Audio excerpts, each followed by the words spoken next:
Muy bien, una vez más, buenos días, hermanos y hermanas en Cristo. Vamos a pasar ahora a este momento en nuestro servicio de adoración a nuestro Dios, que incluye la enseñanza de su palabra, la enseñanza y la predicación de su palabra.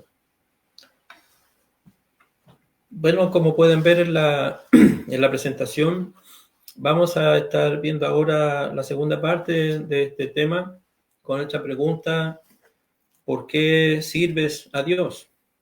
¿Por qué debemos servir a Dios? ¿Por qué nosotros servimos a Dios? O cualquier persona, si todavía no ha tomado esta decisión, ¿por qué debería servir a Dios? Y estamos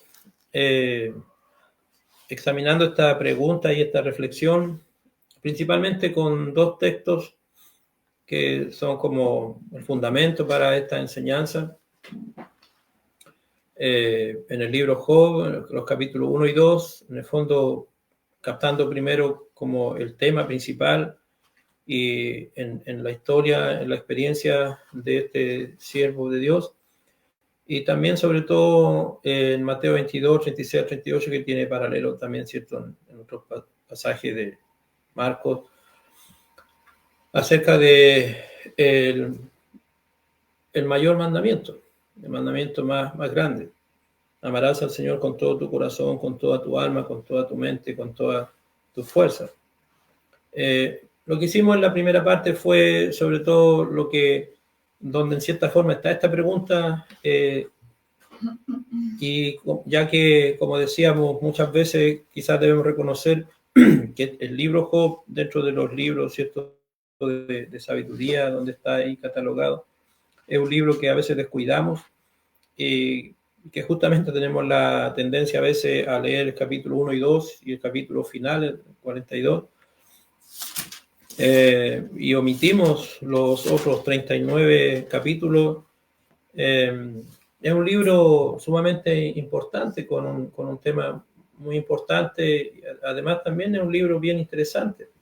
Es un libro que tiene también su dificultad, y también un poco enigmático. O sea, no todos los libros en la Biblia tienen una declaración acerca de quién es el autor, o muy específico más o menos en qué tiempo se escribió. Y si hay algunas preguntas ahí con respecto a quién escribió el libro Job, en qué tiempo estará situada esta historia, hay algunas preguntas donde no se puede tener a veces una respuesta exacta. Eso no significa que no se pueda entender de qué trata el libro y ver, ¿cierto?, cuáles son las lecciones, las aplicaciones que se pueden entender o aprender de aquí. Entonces, solo como dato, ¿cierto?, algunos siempre han pensado que esta es una historia que puede corresponder al tiempo de la época patriarcal, por el hecho de que cuando el libro comienza se ve a Job haciendo sacrificios.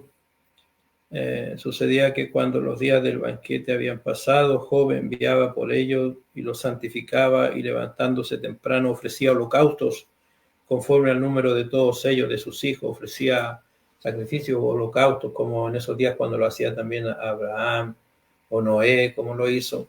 Entonces da la idea de que era un tiempo donde no habían sacerdotes, ¿cierto?, que sirvieran de intermediario. Por eso, por lo tanto, se llega a pensar que corresponde al tiempo antes de la elección del pueblo de Israel. Puede ser en esa época patriarcal. Hay mucho más que podríamos aprender y captar de este libro. Habíamos dicho algunas cosas, ¿cierto?, en la introducción. Hoy día solo vamos a tomar desde la experiencia de Job en adelante y cómo eso se aplica también esta pregunta a nosotros.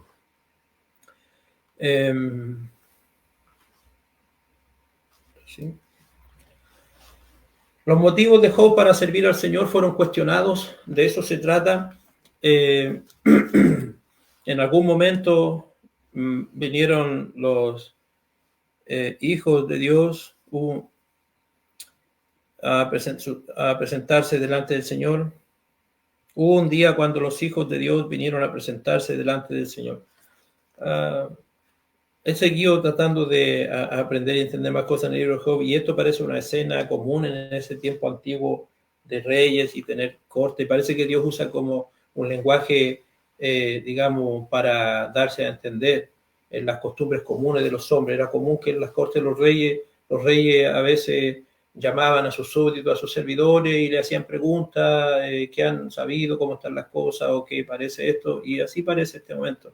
Vinieron los hijos de Dios a presentarse delante de él, y entre ellos diferentes seres también espirituales, y entre ellos estaba Satanás. Aquí el libro, cierto relato, se centra en el diálogo de Dios, y sobre todo este libro también ayuda a ver un poco acerca del carácter y la actitud de Satanás. Él no es mencionado muchas veces en la Biblia, pero este es uno de los pasajes donde se le ve incluso hablando en el Génesis, y quizás, y obviamente las tentaciones de Jesús, pero pocas veces se ve a Satanás mismo como persona, y este es uno de esos momentos. Entonces, el libro obviamente tiene varios personajes, pero aunque lleva el título de Job, que los títulos no son necesariamente inspirados, no significa que el libro trate y que el personaje central sea Job. Este libro ayuda mucho a entender acerca de cómo actúa el diablo, las actitudes que tiene, y también, sobre todo, de Dios. Porque si bien es cierto, muchas veces pensamos, en este libro se ve mucho acerca del sufrimiento, todo lo que Job sufrió, y es fácil el libro porque al principio como narrativa cuenta la historia de que había un hombre recto, justo, que seguramente también por eso siempre le va a ir bien y Dios lo bendice, pero que por este diálogo y este desafío del diablo se le permitió afectar esas cosas para que él entrara en un tiempo de gran prueba, de gran sufrimiento, pero que él fue perseverante en ese sufrimiento, y que al final Dios lo bendijo al doble, y que todo trate del sufrimiento. No es solamente eso, pero habíamos dicho nosotros que considerar el ejemplo de Job le ayuda a uno a entender, a pensar correctamente de Dios en el sufrimiento. Entonces el libro trata del sufrimiento, pero también del gobierno de Dios, de que Dios gobierna sobre todo, que Dios gobierna sobre la vida de los hombres, y el sufrimiento, las aflicciones, la adversidad son parte de la vida. Este libro ayuda a ver de que los justos y los rectos también sufren. ¿Se acuerda que dijimos que de alguna manera parece intencional? Dios está remarcando la justicia de Job, que él era un hombre justo y recto. Se menciona en los primeros versículos, se menciona en el verso 8, y después se vuelve a ver en el capítulo 2, 3, que a pesar de las primeras, digamos, pruebas y sufrimientos que vinieron a Job al perder todas sus cosas, Job todavía mantenía su integridad y su rectitud, y que no se quejaba, no criticó ni pecó en hablar mal de Dios por esas cosas. Entonces ahí ya había una gran lección, porque justamente los hombres tenemos, dos errores. Uno, tenemos la tendencia a pensar de que cuando nos vienen cosas malas, sufrimiento, adversidades, dificultades, es porque hemos hecho lo malo, es porque hemos pecado, y entonces estamos pagando las consecuencias de eso. Muchas veces no es así. Entonces, recuerda, por ejemplo, en algunas ocasiones cuando Jesús iba a sanar a un hombre ciego, y los discípulos preguntaron: Señor, ¿quién pecó, él o sus padres, para que él tenga esa gran enfermedad, esa gran dificultad en su vida? Recuerda que Jesús dijo: no se trata de que pecó él o sus padres, sino para que las obras de Dios se hagan manifiestas y para que se dé gloria a Dios. Eso es un buen punto que nos ayuda aquí. No se trata de que todas estas cosas malas vinieran porque Job hubiera hecho lo malo. De hecho, Job, eso es lo que lo confundía mucho en el libro, y lo que tratan también de razonar sus amigos que vienen, que al final no ayudaron mucho. Y al final va a ser reivindicado Job, porque se va a defender el hecho de que estos sufrimientos y su gran prueba no era resultado de sus pecados o de hacer lo malo, porque él era recto y era justo. Entonces, eso nos sirve a nosotros para aplicarlo a cualquier persona, sea cristiano o no, que no siempre las cosas, los sufrimientos, la adversidad son resultado de que por lo malo, los pecados que cometemos. A veces es solo porque es la voluntad de Dios. Muchas veces es así. Y entonces, cuando veamos personas sufriendo y todo, no sea lo primero que pensemos, y también cuando son cristianos. Pero debe estar haciendo algo mal este hermano, alguien, porque por algo le habrán venido esos grandes problemas en su vida. No siempre es así. Y lo otro, que el error que muchas veces cometemos como seres humanos es en los tiempos de sufrimiento y adversidad, siempre cuestionar, ¿cierto? ¿Por qué Dios permite esto? ¿Acaso Dios no es suficientemente amoroso, misericordioso? ¿Y por qué permite esto? Bueno, Dios sí es misericordioso y sí es lleno de amor y de gracia, pero eso no es incompatible con el hecho de que a veces aún como justos y tratando de vivir bajo su voluntad, vengan a veces algún tiempo de mucho sufrimiento, de mucha adversidad, de mucha prueba en nuestra vida. Porque eso es solamente para explicar de que Dios gobierna y está en control de todo y siempre tiene algún propósito en todas esas cosas. Y cuando estemos pasando por situaciones así, debemos pensar bien de Dios, no cometer el error de cuestionar a Dios, de criticarlo o de pensar hay alguna falla en Dios, hay alguna injusticia, ¿me entiendes? Entonces, el diablo aquí con esta pregunta que hizo es quien se ve siempre teniendo una mala disposición hacia Dios. ¿Se fija eso? Por ejemplo, aquí Dios se sentía orgulloso de uno de sus creaciones, de los seres humanos que le sirven. ¿No te has fijado, mi siervo Job, que no hay varón como él, recto, intachable y todo? Y el diablo pensó mal. Y entonces, que Job también era rico y próspero materialmente, el diablo pensó que la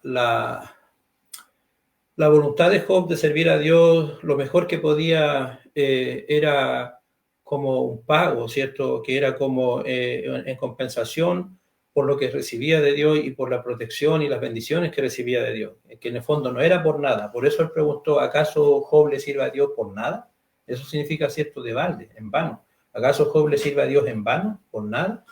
Entonces quiso decir que era un intercambio, que en el fondo Job le estaba sirviendo a Dios, o cualquier hombre lo va a servir a Dios porque Dios tiene que sobornarlo, Dios tiene que darles algo, y por eso en respuesta al hombre. Entonces aquí los motivos de Job para servir al Señor fueron cuestionados. La acusación de Satanás fue que Job servía a Dios solo porque Dios le daba riqueza y lo protegía, es decir, por las bendiciones que recibía de Dios. Pero una vez que se le quitara esa protección, el diablo pensaba, Job no estaría tan dispuesto a servir y en cambio maldeciría a Dios. ¿No le has puesto un cerco, dijo el diablo? ¿No lo has cercado de puras cosas buenas y de puras bendiciones? Quítale ese cerco y vas a ver cómo no te maldice en tu propia cara. Eso es lo que dijo el diablo. Ese fue el debate, el desafío. Finalmente esto resultó ser falso, ¿cierto? Ya se puede ver eso en los capítulos 1 y 2. Como sabemos, Job mantuvo su integridad durante toda la prueba, aunque sufrió mucho. Y se preguntaba, ¿por qué? ¿Por qué sufría? Sí, eso se preguntaba Job. Pero él mantuvo su integridad y sobre todo el capítulo 1, verso 22, es una frase clave. En todo esto, Job no pecó ni culpó a Dios. ¿Se acuerda que él dijo, desnudo salí del vientre de mi madre en el verso 21 y desnudo volveré allá? El Señor dio y el Señor quitó. Bendito sea el nombre del Señor. Job siguió adorando y alabando a Dios en cualquier circunstancia. Ahí hay cosas muy grandes, porque Job está diciendo eso cuando él está en ceniza, lleno de llagas, con todo el sufrimiento, el dolor y de todas las cosas que ha perdido, él todavía va a seguir diciendo esas cosas. Como sea, nací y no traje nada de este mundo, todo lo que tengo son cosas que Dios ha agregado. No determinan lo que él sentía y la relación que él tenía con Dios por las cosas que tenía. Job se vio obligado, entonces, con todo esto, seguro, eso es lo que está en el trasfondo, Job se vio obligado a mirar en su interior para ver si estaba sirviendo a Dios sinceramente y con buena intención en lugar de egoístamente. Job superó la prueba y Dios le mostró su misericordia. Eso se ve al final del libro. Recuerda que en el libro de Santiago cuando está animando a los hermanos a tener paciencia también en sus dificultades, les dice eso. Y recuerden, hermanos, que Dios es muy misericordioso. Recuerden de el caso de Job. Les dice que Dios es muy misericordioso. ¿Qué es lo que resalta en la historia de Job? La misericordia de Dios. Algunos podrían pensar, pero ¿cómo misericordia si Job se permitió que llegara tanto sufrimiento y una prueba tan grande en su vida? Bueno, la misericordia de Dios es que Dios le ha de alguna manera enseñado a Job a quién es Dios como persona. Y Dios es quien ha ayudado a Job a tener esa madurez para no quejarse ni criticar a Dios, aún en el momento más malo o peor de su vida, que ni siquiera nosotros quizás estemos cerca de estar en ese tipo de prueba y adversidad. Entonces, el sufrimiento y la gran prueba de aflicción de Job no era resultado de algún pecado. Como decía, Job era un hombre intachable y recto, pero Job entendió que él o cualquier otro ser humano no está exento de pasar por el peor sufrimiento, que no merecía todo lo que Dios le había dado. No traje nada a este mundo y no me voy a llevar nada, y que no tenía derecho a exigir que Dios le siguiera bendiciendo en la misma manera. Pues si ahora es la voluntad de Dios ya no darme todas las bendiciones que me ha dado, es Dios, es su voluntad, y no las merezco. Dios no me debe nada. Y así también debemos pensar nosotros. Entonces, cuando a veces faltan las cosas, falta la salud, falta la paz, la tranquilidad, y llegan grandes problemas y pruebas de la vida, ¿por qué a veces pensamos que no merecemos eso? Que en el fondo merecemos las bendiciones de Dios, merecemos solo las cosas buenas de Dios. En su fondo no merecemos nada. Todo lo que Dios nos da y debemos aprender a recibir de Dios, no es que Dios haga lo malo moralmente, sino que Dios a veces usa igual las dificultades, la adversidad, para buenos propósitos para nosotros. Igualmente debemos verlo nosotros. Entonces, este desafío de Job no pasa desapercibido para nosotros también hoy día. Es como si esa pregunta, ¿acaso Job, este ser humano, le sirve a Dios por nada? También está delante de nosotros, y es una pregunta que también se hace con respecto a nosotros y Dios, y que el diablo también le puede hacer a Dios con respecto a nosotros. Recuerde que otro de sus descripciones es que él es el acusador. El diablo siempre va a querer tener alguna cosa de que acusarnos delante de Dios. Entonces, a nosotros nos conviene tomar esa pregunta, pues necesitamos evaluar nuestros motivos e incentivos para servir al Señor. Si ya entendimos que debíamos volver nuestra vida hacia Dios y sujetarnos a Él y no seguir como si fuéramos independientes en este mundo, y eres hoy día un cristiano sirviendo al Señor, así como yo, nos conviene a nosotros preguntarnos, ¿por qué hacemos las cosas que hacemos? ¿Por qué estamos dedicando nuestra vida a Dios? ¿Por qué sirves a Dios? Sobre todo también cuando nos enfrentamos a luchas en nuestra vida y pruebas y comencemos a cuestionar nuestras circunstancias, ¿seguiremos dedicados en nuestro servicio al Señor? ¿Permaneceremos fieles y mantendremos nuestra integridad? Incluso cuando la vida nos ponga a prueba, como dijo Pablo en una ocasión, pensé que estaba pasando por aflicciones más allá de nuestras fuerzas. Y entonces por eso le agradecía a los hermanos y que ahora él había visto la misericordia de Dios y podía dar consuelo también a ellos. Fuimos en un momento probado más allá de nuestras fuerzas. Pablo tenía en mente todas las dificultades que pasaba a servir al Señor.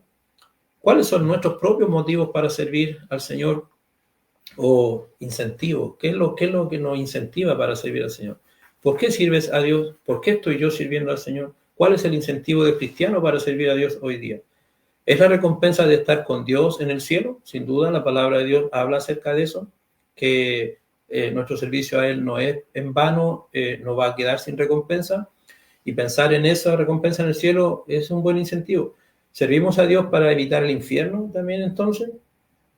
¿Es ambas cosas o hay algo más? ¿Servimos a Dios solamente por las bendiciones que recibimos de Él, como el diablo quiere pensar? ¿Es que nuestro servicio no es por nada? Entonces, es una buena pregunta. Entonces, vamos a examinarnos con esta pregunta: ¿por qué sirves a Dios? Veamos algunas motivaciones o incentivos correctos para servir a Dios. Vamos a mencionar 5 cosas que encontramos, ¿cierto?, también en el Nuevo Testamento, y que sin duda, de alguna manera, también estaban, ¿cierto?, en la madurez, en la comprensión de Job. El amor. ¿Es el amor un incentivo correcto para servir a Dios? Sí, por supuesto, y es el más grande, es el principal. Primera de Juan 4:19. Ahora en sí vamos a ir leyendo más referencias. Primera de Juan 4:19. Nosotros le amamos a Él porque Él nos amó primero. Entonces, nuestro amor hacia Dios, en cierta manera, viene siendo como una reciprocidad.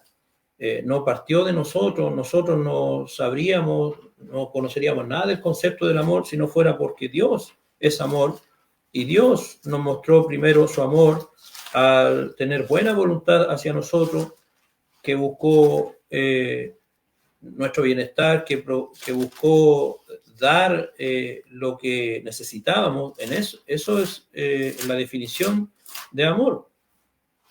Buena voluntad que se tiene hacia otro, que busca hacer el bien que la otra persona necesita, a costa incluso a veces de sacrificarse de uno mismo. Nosotros le amamos a Él porque Él nos amó primero. Así de sencillo. Entonces, cuando reconocemos, esta es la motivación, esta es la mayor motivación porque debemos servir a Dios y dedicar nuestra vida a Él. Cuando reconocemos su amor por nosotros y cuánto Él ha hecho por nosotros, por su gracia y amor, debemos responder con amor. Esto solo es apropiado cuando sabemos lo que se ha hecho por nosotros.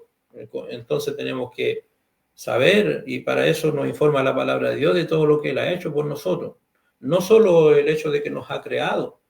El incentivo aquí no es de recompensa o castigo, sino más bien de humilde sumisión en respuesta a la gracia de Dios.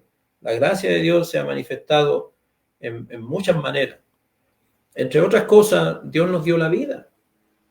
Dios provee para nosotros todas las cosas cada día, el aire, la lluvia, el sol. Y como dice su palabra en algunos textos, Él hace salir su sol sobre buenos y malos. Y a veces los hombres ni siquiera por eso nos damos cuenta de cuánto Dios nos ama, nos bendice, está preocupado de nosotros, de buscar lo bueno para nosotros. Dios nos salvó, además. Dios nos protege y nos oye en nuestras oraciones y peticiones. Habría una lista larga de todas las cosas que Dios hace por nosotros. Entonces, eso lo confirma también Mateo 22, 36, 38. El mayor mandamiento es amar a Dios con todo el corazón, con toda el alma, con toda la fuerza y con toda tu mente. En el fondo significa amar a Dios con todo lo que eres.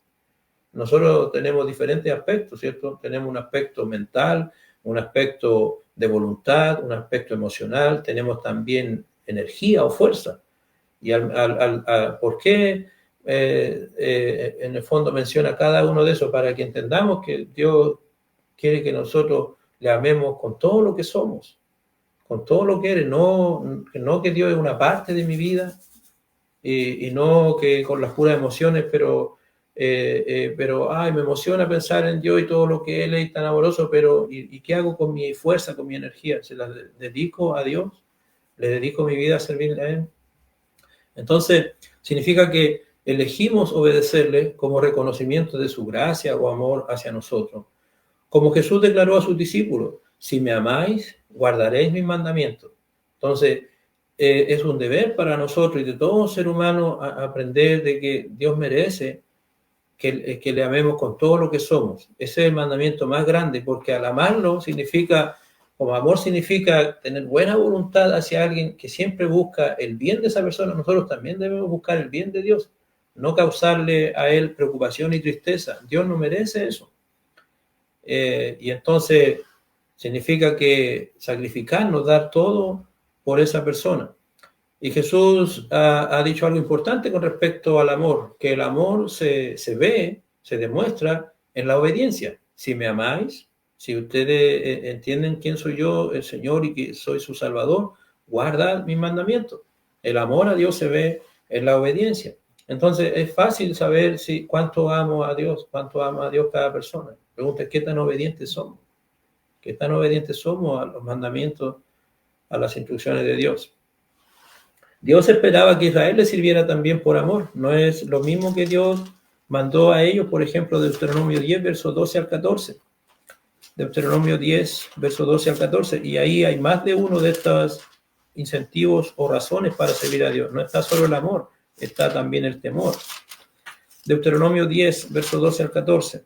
En el texto dice, y ahora Israel, ¿qué requiere de ti el Señor tu Dios? Sino que temas al Señor tu Dios, que andes en todos sus caminos que le ames y que sirvas al Señor tu Dios con todo tu corazón y con toda tu alma, y que guardes los mandamientos del Señor y sus estatutos que yo te ordeno hoy para tu bien. Se fija cómo el amor está así como indivisiblemente ligado, vinculado con la obediencia, con el obedecer sus mandamientos. Dios esperaba que Israel le sirviera también por amor, y que por causa de ese amor y de ese temor o respeto y reverencia a Dios, guardaría los mandamientos del Señor. El amor de Dios y de Jesucristo, que nos ha dado la salvación, debe ser la motivación principal para servir al Señor. Y eso puede verlo uno en muchos pasajes. Uno sería 2 Corintios 5, 14 al 15, donde Pablo dijo justamente eso, que el amor de Cristo debería causar en nosotros un sentido como de contrición, como de obligación, como una respuesta. Si esta persona murió y se sacrificó por todos, luego entonces a todos les toca responder, también sacrificarse y darse a esa persona. Es algo lógico, en el fondo no es algo extraño. Es la respuesta más natural, lo que quiere decir. Según de Corintios 5, verso 14, 15. Pues el amor de Cristo nos apremia, habiendo llegado a esta conclusión, que uno murió por todos, ¿cierto? Uno murió por todos, fue el héroe, ¿cierto? Que dio su vida, el sacrificio por todos. Por consiguiente, todos murieron. Y por todos murió, para que los que viven ya no vivan para sí, sino para aquel que murió y resucitó por ellos. La misma forma que Pablo dice en Gálatas 2:20, con Cristo estoy juntamente crucificado, yo he muerto a mí mismo. Ya me niego a mí mismo, a mi voluntad. Con Cristo estoy juntamente crucificado, ya no vivo yo, sino Cristo vive en mí. O sea, Pablo está diciendo en esas palabras, mi vida la vivo para Cristo, ¿ya? Mi vida es de Cristo. Entonces, el amor a Dios y el amor de Dios que Dios ha tenido a nosotros y que Jesucristo ha tenido, debe ser el mayor incentivo, la mayor motivación para servir al Señor. Sobre eso hay mucho más que se puede ver. ¿Por qué es tan importante que nosotros podamos entender eso? Se fija que a veces Pablo estaba orando por los hermanos, pidiéndole que Dios les ayudara a ser capaces de entender, de comprender la magnitud de ese amor, la profundidad, la anchura, la longitud de ese amor, como dice en Efesios, recuerdo en Efesios capítulo 3. ¿Por qué? Porque de eso depende que si entendemos y meditamos en eso, eso debiera ser una gran motivación a nosotros para buscar entonces honrarle a Él y glorificarle a Él, alabarle, darle gracias por eso. Pablo más de una vez hace oración en esta epístola y en una de estas oraciones él está pidiendo en Efesios 3, por esta causa pues yo doblo mis rodillas ante el Padre de nuestro Señor Jesucristo, de quien recibe el nombre toda familia en el cielo y en la tierra, que os conceda conforme a las riquezas de su gloria, ser fortalecidos con poder en su espíritu en el hombre interior, de manera que Cristo more por la fe en vuestros corazones y que arraigados y cimentados en amor, ¿ve? No, nosotros debemos tener un amor hacia Él, pero un amor arraigado, fuerte, firme. Seáis capaces de comprender con todos los santos cuál es la anchura, la longitud, la altura y la profundidad, y de conocer el amor de Cristo, que sobrepasa el conocimiento. Es un amor, ¿cierto?, que va más allá de todo entendimiento. Porque ¿cómo es posible amar a las personas que no merecen ser amadas?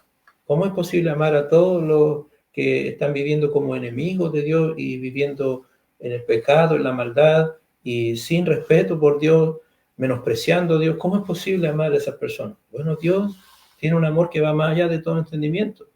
Y realmente nos conviene meditar en eso porque es como que no tiene límite, es más ancho de lo que podemos pensar, es más largo de lo que podemos, es más profundo. Entonces, Pablo tenía aquí un deseo orando a Dios porque nos conviene pensar en eso, al pensar en todo lo que Dios ha hecho para proveer para nosotros, para cuidar de nosotros, para mostrar que ha estado siempre interesado y que está interesado en nosotros. No es suficiente, no es una gran motivación. un gran incentivo para servir al Señor. Una segunda motivación, un segundo gran incentivo es, ¿por qué sirves a Dios? Por temor y reverencia. ¿Qué significa entender que debemos tener temor y reverencia a Dios? En Eclesiastés capítulo 12, versos 13 y 14, un texto bien seguramente conocido y que muchas veces lo citamos. Dicen en Eclesiastés 12, versos 13 y 14, la conclusión cuando todo se ha oído es esta: teme a Dios y guarda sus mandamientos, porque esto concierne a toda persona. Otras versiones dicen, ¿cierto? Porque esto es el todo del hombre. Lo que quiere decir en el fondo que esto es lo que debería hacer todo hombre: temer a Dios y guardar sus mandamientos. Y otra razón que se da es porque Dios traerá toda obra a juicio, porque Dios, que además de ser el creador de todo, es el juez de todos. Y aquí en el contexto, al final, viene trayendo la idea de que las cosas clave aquí son: acuérdate de Dios, teme a Dios, ten respeto por Dios y obedece a Dios. Esas son cosas clave. Toda persona desde la juventud es mandado a recordar a Dios, de que venimos de Dios, de que Él nos creó. Porque tenemos un tiempo nuevo en esta vida, después envejecemos. Acuérdate de Dios. Entonces, aprende a temer, tener respeto por Dios, y entonces, en consecuencia de eso, obedece a Dios, recordando, ¿cierto?, que todos nosotros vamos a tener que darle cuenta por nuestra vida. Aunque el temor, en el sentido de temblor, está implicado en el deseo de evitar el castigo, porque cuando nosotros decimos, ¿y qué significa que diga que debemos aprender a tener temor de Dios? Porque nosotros asociamos la palabra temor siempre con miedo o terror. Y la palabra temor es bien interesante, porque sí implica esos dos sentidos de la palabra temor, que sí debemos tener un temblor, un sentido de que debemos tener un sentido, ¿cierto?, de respeto y de temor de desagradar a Dios, que es tan grande lo que Él significa, de agradarle a Él. Es como cuando tenemos cierto temor de fallar en algo. Pero sobre todo el temor a Dios se refiere al respeto, que lleva a la sumisión reverente a Dios. Tiene que ver con respeto y reverencia. Entonces, por eso está ligado a la obediencia. Teme a Dios y guarda sus mandamientos, como decía en Deuteronomio 10 también. ¿Qué requiere de ti, Dios Israel? Que temas a Dios, que le ames y que obedezcas sus mandamientos. El temor del Señor es el principio del conocimiento y sabiduría. Aprender a tener temor de Dios es algo fundamental y básico, porque es el principio de todo verdadero conocimiento y sabiduría. En el libro de Proverbios se dice eso 2 veces, como dicho en viceversa. El principio de la sabiduría es el temor de Dios, o el temor de Dios es el principio del conocimiento. Este temor, o respeto, o reverencia, ¿cómo surge en nosotros? ¿De dónde proviene? Proviene de una apreciación de las cualidades de Dios. Cuando nosotros reconocemos y entendemos lo que Dios es, lo que Él significa, que Dios es santo, que Dios es justo, que Dios es poderoso, todopoderoso, entonces todo ser humano debe sentir un profundo respeto por el Creador y juez de todos. Si reconocemos a Dios como el Creador glorioso, digno de toda alabanza, sabremos entonces que debemos servirlo y reverenciarlo por puro respeto. Entonces lleva la idea de que tomemos en serio a Dios y lo que Él dice. Por lo tanto, si nos damos cuenta que Dios es santo en todo, apartado de cualquier comparación, es justo, es poderoso, es todo sabio, nosotros debemos tomar en serio a Dios, tenerle respeto y tomar en serio lo que Él dice, tomar en serio las Escrituras, tomar en serio su palabra. Cuando cuando a alguna persona, cierto ser humano, no le importa que Dios exista y estar interesado en qué ha dicho Dios, cuál es su voluntad para mí, eso es una enorme falta de respeto y reverencia a Dios. Eso es la arrogancia, cierto, el orgullo, que no deja lugar a la humildad. Entonces, justamente era lo que Dios requería de Israel en el Antiguo Testamento, como vimos en Deuteronomio 10, 12 al 14. Míralo de nuevo, Deuteronomio 10, versos 12 al 14. Y ahora, Israel, ¿qué requiere Dios de ti? ¿Qué requiere de ti el Señor tu Dios? Sino que temas al Señor tu Dios. Que andes en todos sus caminos, eso es paralelo con el verso 13, que guardes los mandamientos, y que le ames y que sirvas al Señor. Entonces hay que servir a Dios por amor, es la principal motivación, pero también que temas, que tengas temor y reverencia. Y si realmente tenemos respeto y reverencia a Dios, vamos a tener respeto por lo que Él ha dicho. Vamos a tomar muy en serio su palabra, sea que nos hable de bendiciones o que nos hable, ¿cierto?, de lo que Él exige de nosotros y las condiciones o las consecuencias que habría por no obedecerle. Y los cristianos también debemos aprender a servir a Dios con temor y reverencia. No solo Dios quería eso del pueblo de Israel en el Antiguo Testamento, pero justamente el escritor de Hebreo, basándose en esas historias, cuando Dios les habló a ellos desde el monte, recuerda que Dios quería impresionarlos a ellos con la bocina, el relámpago, y se acuerdan que en parte cumplió el efecto, o sea, en general, en total, cumplió el efecto porque se acuerda que el estruendo, la nube, toda esa manifestación gloriosa hizo que ellos tuvieran temor, que no querían ni acercarse y dijeron a Moisés, ¿quién podría escuchar a Dios y seguir todavía en pie?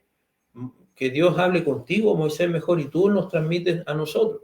Dios mismo advirtió que nadie debía traspasar de cierto límite allí, que ellos iban a escuchar su voz, pero en una manera, en una manifestación bien terrible. Entonces, dice allí, aquí el escritor repasa esa historia y en base a eso, el punto es para hacer aplicaciones ahora a cristianos de origen judío que podían conocer bien esta historia.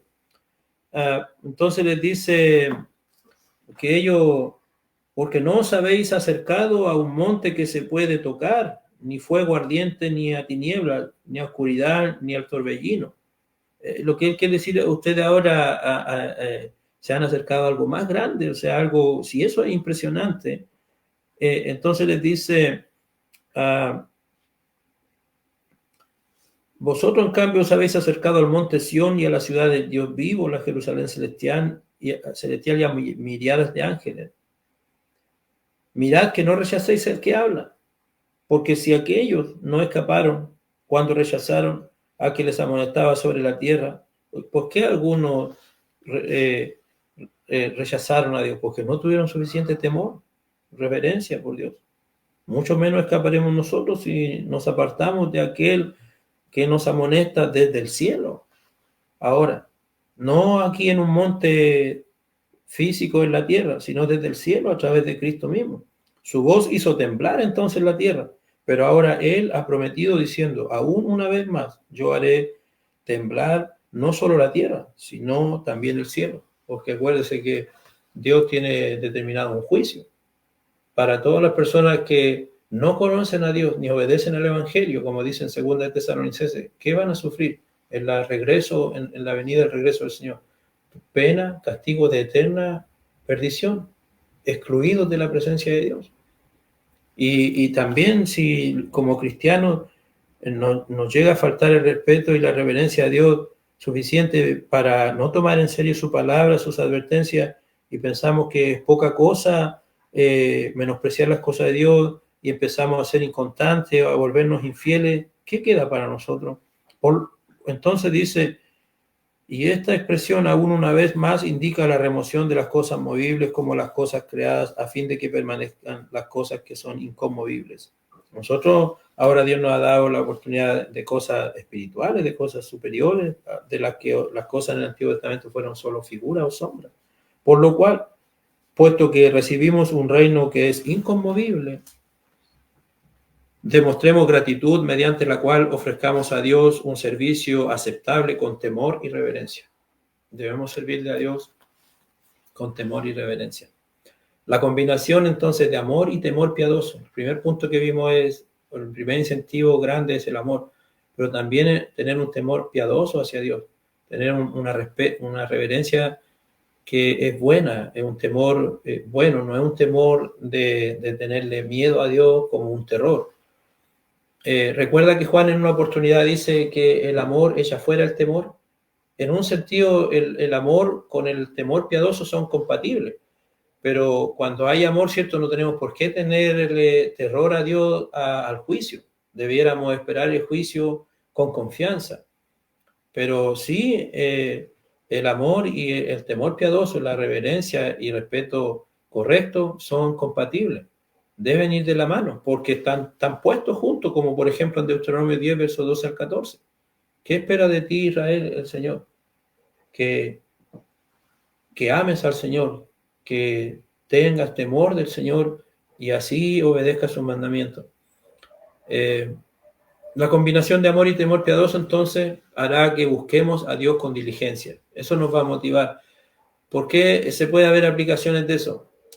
Y para que hagamos lo que Él nos dice. Por ejemplo, en Hebreos 11:6 dice que es necesario creer en Dios, creer que Él existe para poder agradarle a Él y que Dios recompensa o es galardonador de aquellos que le buscan diligentemente. Y después da un ejemplo, dice que por la fe Noé, siendo advertido por Dios acerca de cosas que aún no se veían, por ejemplo, un juicio para destruir a todos los hombres a través del con agua, con temor preparó un arca para la salvación de su casa. ¿Por qué él fue obediente a lo que Dios le instruyó todo? Porque tuvo temor de Dios, tenía reverencia y respeto por Dios, tomó en serio lo que Dios le estaba diciendo.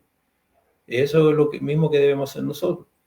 Y entonces, si hay ese suficiente reverencia y temor, nosotros nos va a llevar a buscar a Dios y a querer saber qué Él espera de nosotros, para que nosotros hagamos lo que es agradable a Él y le obedezcamos, que hagamos lo que Él nos dice y que nos apartemos del mal.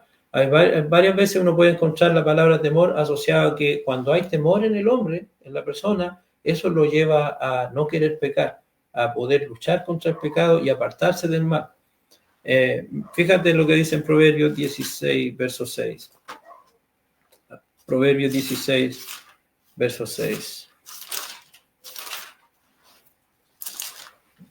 Dice aquí el texto: con misericordia y verdad se expía la culpa, y con el temor del Señor el hombre se aparta del mal. Una razón es porque la persona que está buscando las cosas de Dios y quiere obedecerle y todo, se busca apartar del mal por eso, porque tiene temor y reverencia a Dios. Sabe que Dios es un Dios santo, justo, que nos va a pedir cuenta, que le tenemos que rendir cuenta a Él. Entonces, ¿qué es lo que lo lleva a uno a tratar de apartarse del mal? El temor de Dios que tiene en uno, que tiene temor y reverencia por Dios. Job también, él mismo también dijo eso, algo similar, se dice en el libro de Job. Conecta el temor con el apartarse del mal, el temor a Dios, con apartarse del mal. Job 28, verso 28. Y dijo al hombre: he aquí el temor del Señor es sabiduría, y apartarse del mal, inteligencia.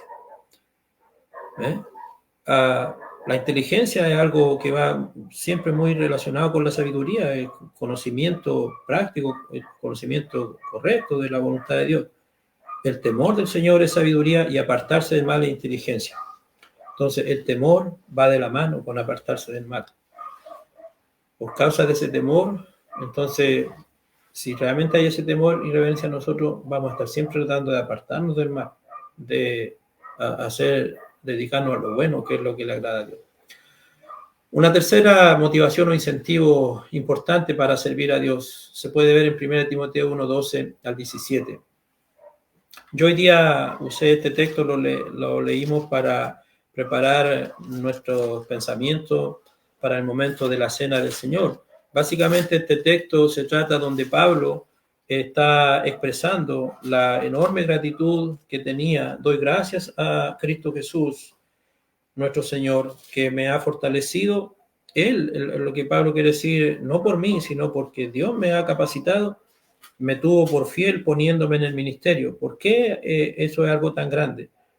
Aún habiendo sido yo antes blasfemo, un tiempo, quiere decir, estuve en contra de Cristo, actuando en contra de Cristo, perseguidor persiguiendo la causa de Cristo y agresor. Pablo consiguió permisos para matar cristianos porque creía que era una secta contraria al judaísmo. Sin embargo, se me mostró misericordia porque lo hice por ignorancia en mi incredulidad, y Pablo realmente sentía una gran aflicción por eso. Lo menciona también cuando relata de su conversión en el libro Hechos, que lo hizo creyendo, haciendo bien con su conciencia. Pero la gracia de nuestro Señor fue más abundante con la fe y el amor que es en Cristo Jesús. Palabra fiel y digna de ser recibida por todos. Cristo Jesús vino al mundo para salvar a los pecadores, entre los cuales yo soy el primero. Sin embargo, por esto hallé misericordia. Pablo agradecía que hubiera podido igual encontrar misericordia con Dios, para que en mí, como el primero, Jesucristo demostrara toda su paciencia. Entonces, un tercer incentivo muy relacionado con el primero, que veíamos con el amor, se basa en la gratitud. La gratitud, ¿cómo se puede definir? Es la cualidad o actitud de agradecimiento y se deriva de apreciar lo que alguien ha hecho por otro. Apreciar lo que alguien ha hecho por otro. Entonces, dado todo lo que Dios ha hecho, desde darnos la vida hasta proporcionarnos la salvación, ¿cómo podemos no estarle agradecidos? Y por eso, repetidamente, los cristianos en las epístolas, en las exhortaciones, los mensajes a ellos, son llamados, ¿cierto? Son exhortados a ser agradecidos, como en Colosenses 3:15, o a alabando y cantando a Dios con gracia en vuestros corazones, dando siempre gracias en todo a Dios. En Efesios 1:3, en el mismo libro, Pablo justamente está comenzando una gran reflexión como oración ahí cuando está prisionero. Bendito sea el Dios y Padre de nuestro Señor Jesucristo, que nos ha bendecido con toda bendición, y menciona una lista de formas en que Dios nos ha bendecido. En el fondo, teniendo planes con nosotros en la eternidad, para que fuéramos santos sin mancha delante de Él, que pudiéramos llegar a ser hijos suyos, adoptados en Cristo, redimirnos y perdonar nuestros pecados en Cristo, y así una serie de bendiciones que Él menciona, por lo que daba gracias a Dios. Pablo, sin duda, una de las cosas que más deberíamos agradecer a Dios, ¿cuál es? El hecho que Dios haya tenido una disposición a perdonar nuestros pecados y salvarnos. Cuando nuestros pecados son ofensas hacia Él, son actos que le ofenden a Él, que ofenden su santidad, que van en contra de su justicia, que son transgresiones a sus leyes, que lo que merecen, porque Dios también es justo y hace justicia, que darnos el castigo. Por eso ahí donde nos debería resaltar más, con el concepto de la gratitud, recordar las palabras de Romanos 5, verso 6 en adelante. Hay de las muchas cosas por las que debemos estar agradecidos a Dios, una de las principales es una que más necesitábamos nosotros, que era el perdón de Dios, su misericordia. Y entonces, porque mientras aún éramos débiles, a su tiempo Cristo murió por los impíos, porque a duras penas habrá alguien que muera por un justo, aunque tal vez alguno se atreva a morir por el bueno.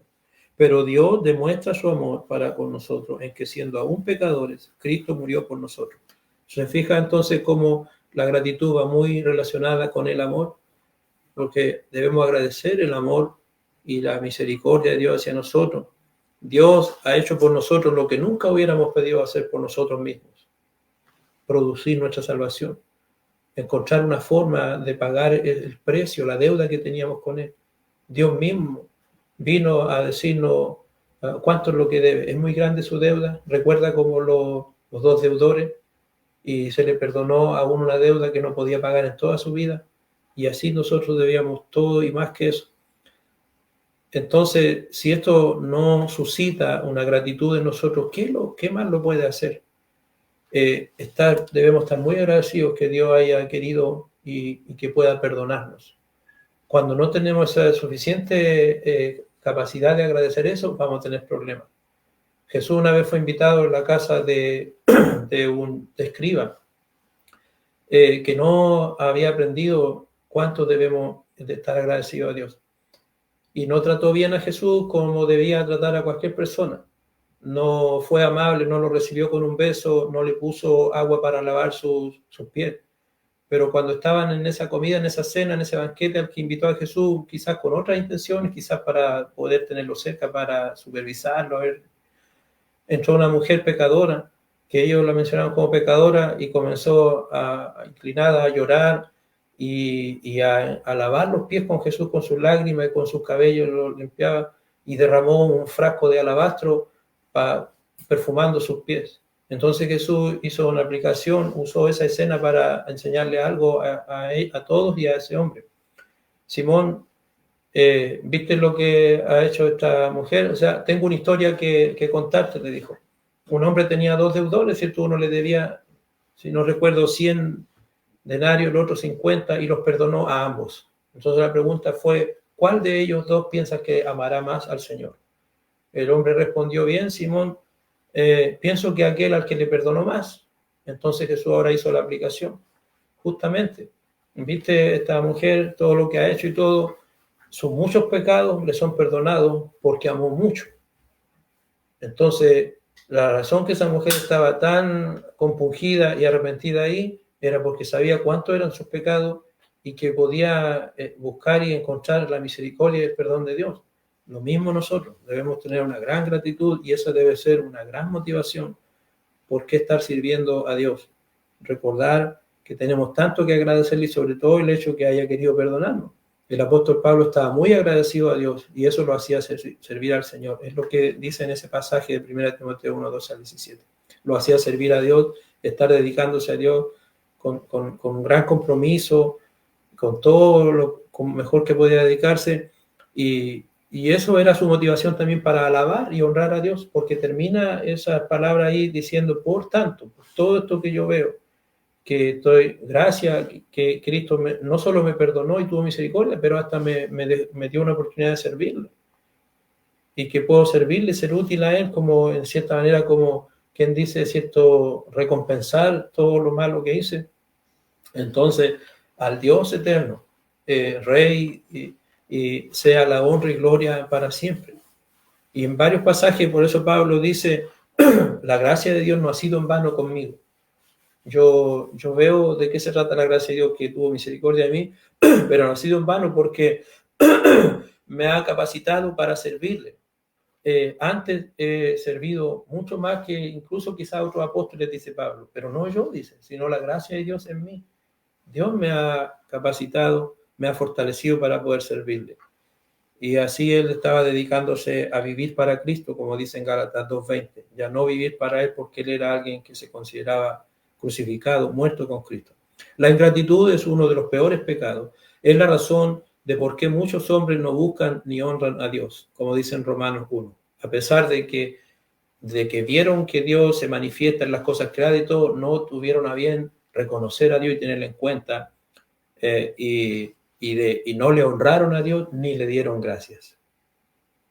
Eso es una actitud que Dios le desagrada mucho de nosotros los hombres. Tenemos razones de sobra por qué ser agradecidos con Dios, incluso solo por el hecho de que Él sea nuestro creador y que nos ha dado este mundo con todo lo necesario para vivir. Y en cambio el hombre prefiere no reconocer a Dios, ni honrar a Dios, ni reconocer a Dios, ni darle gracias. Lo más triste y lo lamentable es que algunos cristianos que deberían ya haber superado eso, que deberían entender eso, a veces olvidan la gracia que Dios les ha mostrado y después a veces quizás de estar siguiendo a Cristo por un tiempo, a veces se vuelven desagradecidos, parece, porque se vuelven infieles a Dios. La palabra de Dios habla de eso en Hebreos, por ejemplo, que de algunos dice que después de haber gustado la benignidad de Dios, la bondad de Dios, y fueron iluminados y después vuelven atrás por su propia decisión, ¿qué queda para ellos? Sino una horrenda expectación de juicio. Porque dice, gustaron la benignidad del Señor, supieron lo que es la gracia de Dios. Es como cuando Jesús, ¿cierto?, ilustra eso también en esa parábola de los 10 leprosos que fueron limpiados. Uno de ellos era samaritano, y solo uno volvió para dar las gracias. ¿Y los 9 dónde están? No hubo ningún otro sino este leproso samaritano que volviera, o extranjero que volviera para dar la gracia a Dios. que así también, qué triste que a veces podamos actuar así a pesar de lo que recibimos de Dios y sobre todo el perdón y la salvación. Dejar de pensar en eso nos va a hacer perder esa motivación de servir al Señor y nos puede llevar a la infidelidad. Es un peligro. El Señor le advirtió sobre eso a su pueblo Israel, sobre olvidarse de lo que Dios había hecho por ellos y cómo les había bendecido. Recuerda que les advirtió antes de que entraran en la tierra, acuérdate que yo te saqué de Egipto, que te he protegido, te he cuidado, he demostrado mi poder, para que vean, ¿cierto?, que estoy a favor tuyo y todo. Cuando te introduzca ya a la tierra, que fluye leche y miel y todo, y construyas y veas las casas y todo, y estés bien establecido, se le advirtió, cuídate de no olvidarte del Señor y te engrandezca y te enorgullezca. Yo conseguí todas estas cosas. Lo mismo acá. Si logramos algo en el servicio a Dios y crecer y además pudiéramos prosperar materialmente, aún en nuestra vida como cristianos, a quien tenemos que darle siempre la gracia y no olvidar la gratitud a Dios. Hay un gran peligro en olvidarse de eso. Olvidar lo que Dios ha hecho por nosotros y la oportunidad que nos ha dado de ser salvos y volvernos infieles, volvernos desobedientes. Y las otras dos incentivos, motivaciones, obviamente, quizás si esto lo viéramos como una lista, debieran, ¿cierto?, tener menor relevancia, aunque tampoco no es que no sean bíblicas, ni no es incorrecto decir que servimos a Dios por el incentivo de la recompensa, de la motivación del cielo. El cielo es nuestra herencia, es descrito como nuestra herencia, algo que Dios, ¿cierto?, quiere darnos, un galardón, una recompensa, un reposo en un sentido, ¿cierto?, de descanso de todas nuestras luchas aquí, de las tristezas, de las aflicciones, de la lucha con el pecado, las tentaciones. Es un lugar para la felicidad total, como se describe en Apocalipsis 21:4, donde no habrá muerte, tristeza, llanto ni dolor.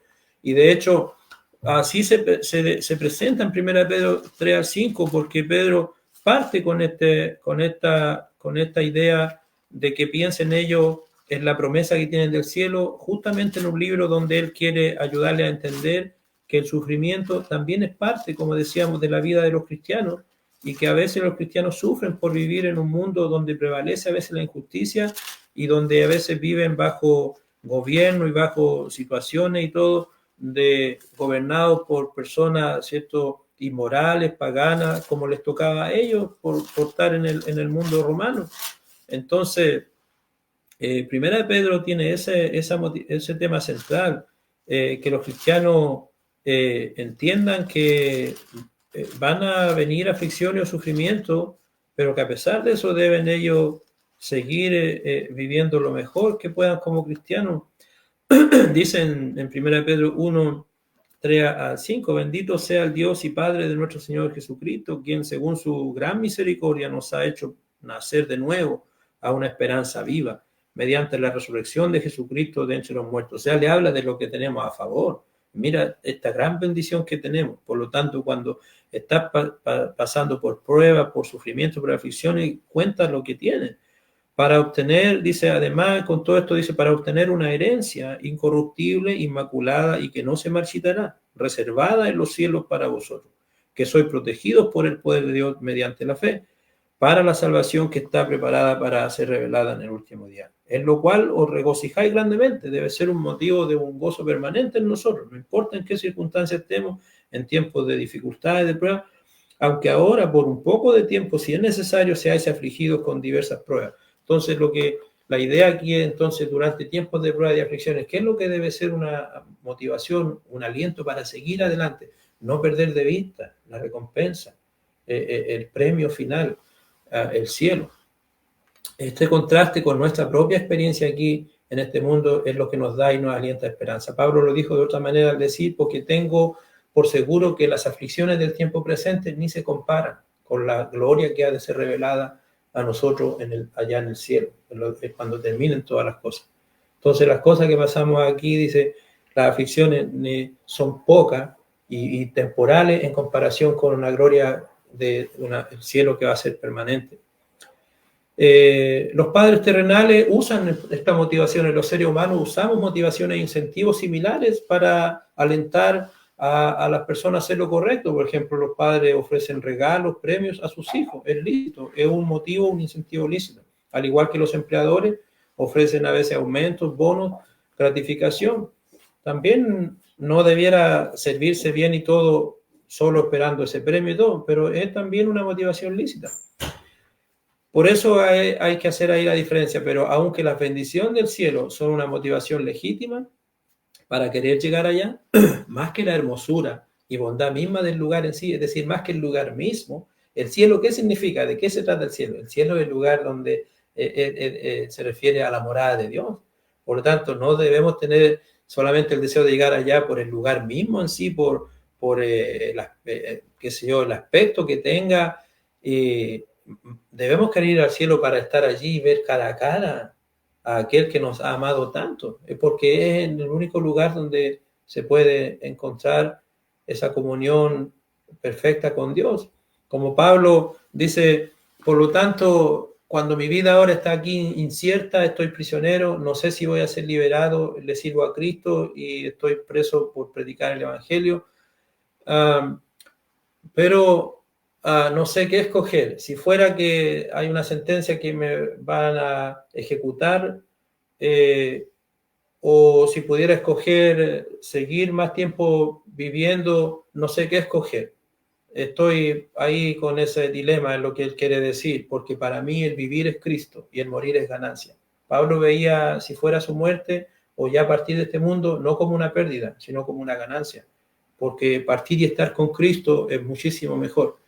Entonces, cuando termine ya el final de esta vida y lleguen las cosas finales, lo que viene es para los justos, para los que han procurado hacer la voluntad de Dios, es poder estar ahora donde se puede estar cara a cara con el Señor. Eso era la motivación de Pablo, llegar a Cristo, al conocimiento completo de Cristo. El cielo es hermoso por la persona que está ahí, no por el cielo mismo. Así lo dijo alguien.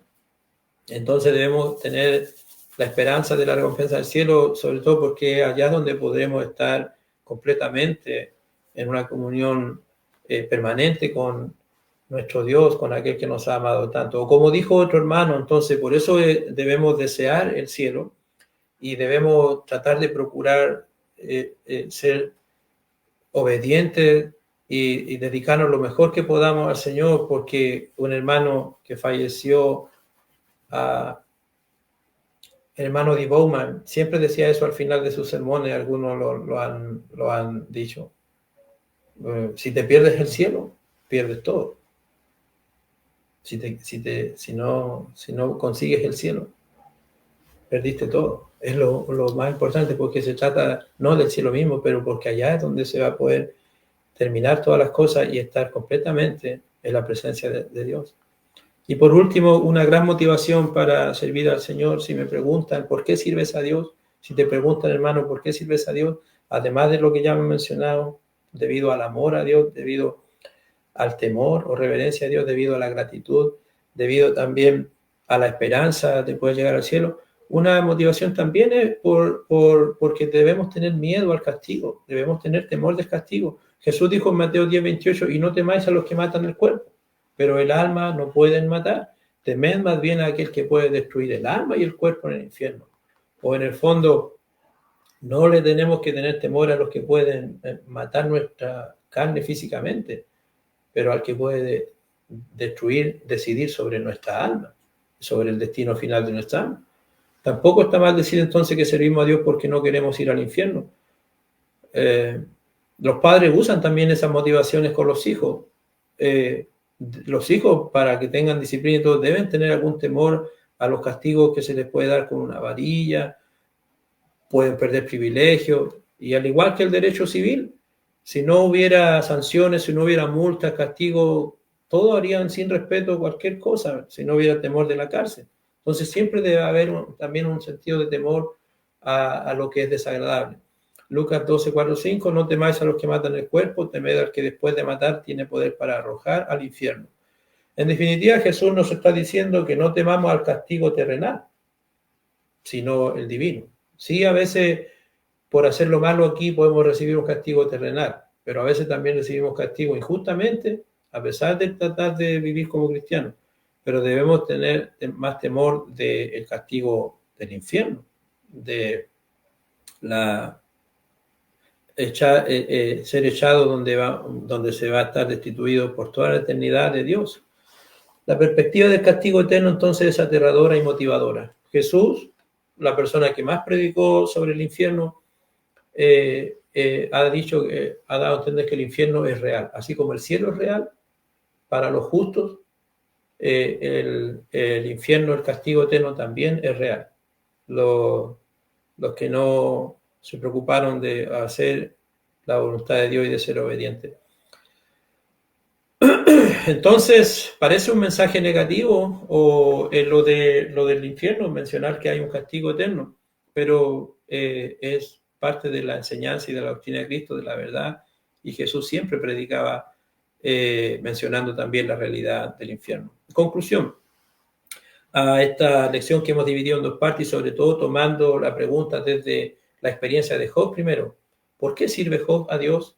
Si ¿te has fijado en mi siervo Job? Dijo Dios, varón intachable, recto, cómo me sirve en una manera, ¿cierto?, tan dedicada y todo. El diablo pensó, pero no es por nada. Pensó porque las cosas que le das, por la protección que le da y las bendiciones.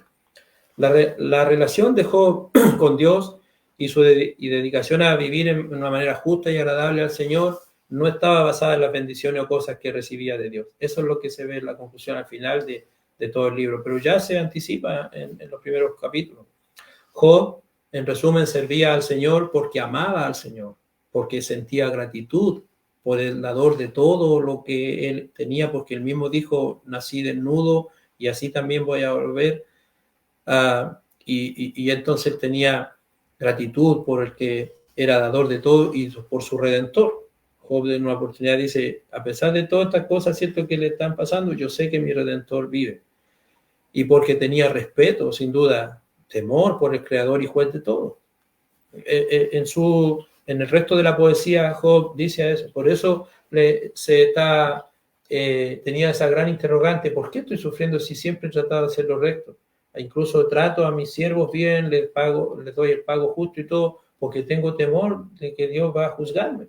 El que los creó a ellos no me creó también a mí, dice Job. Por eso que trato de tener un trato correcto con todas las personas, a veces dice en la parte poética del libro.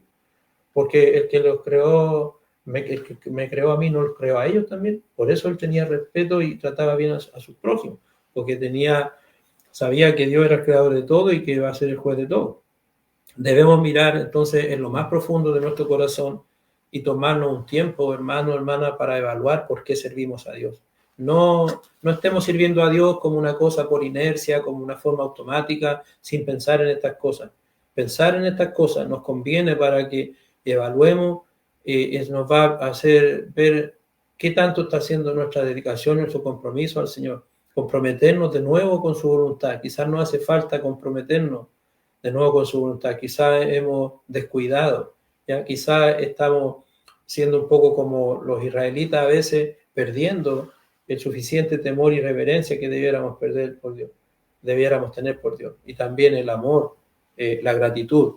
A ellos se les dijo, cuídate de no olvidarte de quién es el Señor para ti.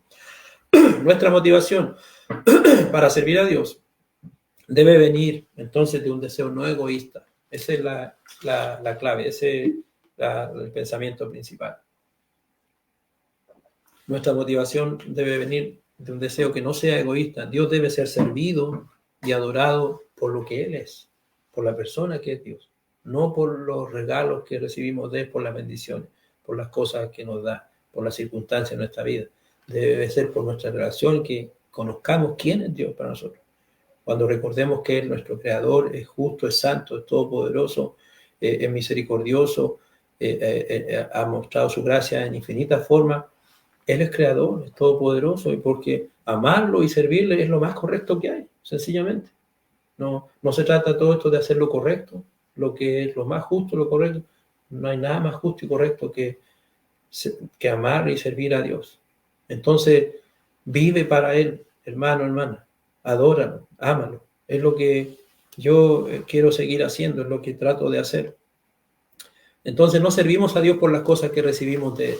Dios es muy bondadoso, lleno de gracia y da y provee. Todas las cosas vienen de Él. Sí, Él da cosas, pero pueden estar o no estar. Vamos a recibir solamente de Dios las bendiciones, lo bueno, y si Él decide circunstancias difíciles en nuestra vida, no lo vamos a aceptar. Esta misma mentalidad debe ser nuestra a través del sufrimiento y las pruebas de esta vida. Dios gobierna sobre todo. Podemos confiar en su misericordia. Podemos confiar siempre en su misericordia. Su misericordia, Dios decide cómo manifestarla, cómo expresarla. No lo queramos a nosotros a enmarcar a Dios, que su misericordia se trata solo de que nos tiene que ir bien en la vida, o lo que nosotros vemos como bien, que es solo estar siempre prosperando con bendiciones y libre de problemas o de adversidad y de dificultades.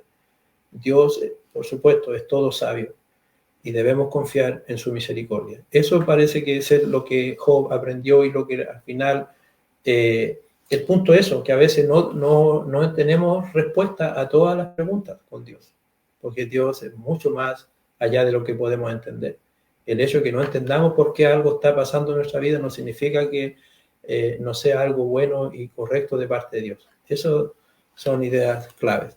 Entonces, y usted, amigo o amiga, ya hemos visto que hay muchas o varias motivaciones para servir a Dios. ¿Puede usted pensar en alguna razón para no servir al Señor?